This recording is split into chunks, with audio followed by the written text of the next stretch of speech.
માણાવદરના મધ્યમાં આવેલી ઐતિહાસિક અને સરકારી મિલકત દિવાન બંગલો છેલ્લા 2 વર્ષથી ખંડેરમાં ફેરવાઈ ગઈ છે.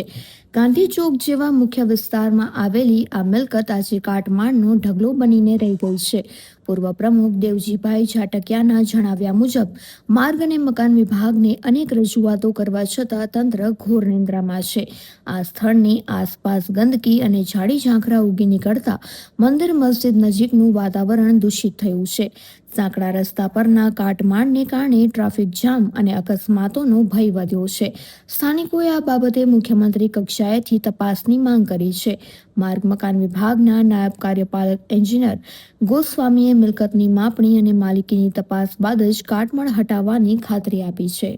આ વિસ્તાર માણાવદરનો મધ્યમાં આવેલ નગરપાલિકાની કચેરી, ગાંધી ચોક અને આજુબાજુમાં સ્વામિનારાયણ મંદિર અને મસ્જિદ, આ વિસ્તારની અંદર આ એક જગ્યા હતી જેમાં દિવાન બંગલો નામનું આખું યુનિટ ઊભું હતું. આ યુનિટ છેલ્લા 2 વર્ષ થયા પડીને પાદર થઈ ગયું છે. આ મિલકતને સાચવવા માટે માર્ગ અને મકાન વિભાગ જુનાગઢને વખતો વખત લેખિતમાં અને ફરિયાદ કરી હોવા છતાં તેમાંથી એક પથ્થર ઉઘરાયો નથી. શહેરના હૃદયસમા વિસ્તારની અંદર આખા ગામને આબરૂ આ વિસ્તારથી ડૂબી ગઈ છે. નગરપાલિકાને આ બાબતની જવાબદારી જે એની છે એને કીધું તો એ લોકો પણ નગરપાલિકાએ માર્ગ અને મકાન વિભાગને કીધું હોવા છતાં એને કાંઈ એક પણ પગલાં ભર્યા નથી. આવા વિસ્તારની અંદર નગરપાલિકા અને માર્ગ અને મકાન વિભાગ જુનાગઢ આ સ્થિતિના જવાબદાર છે.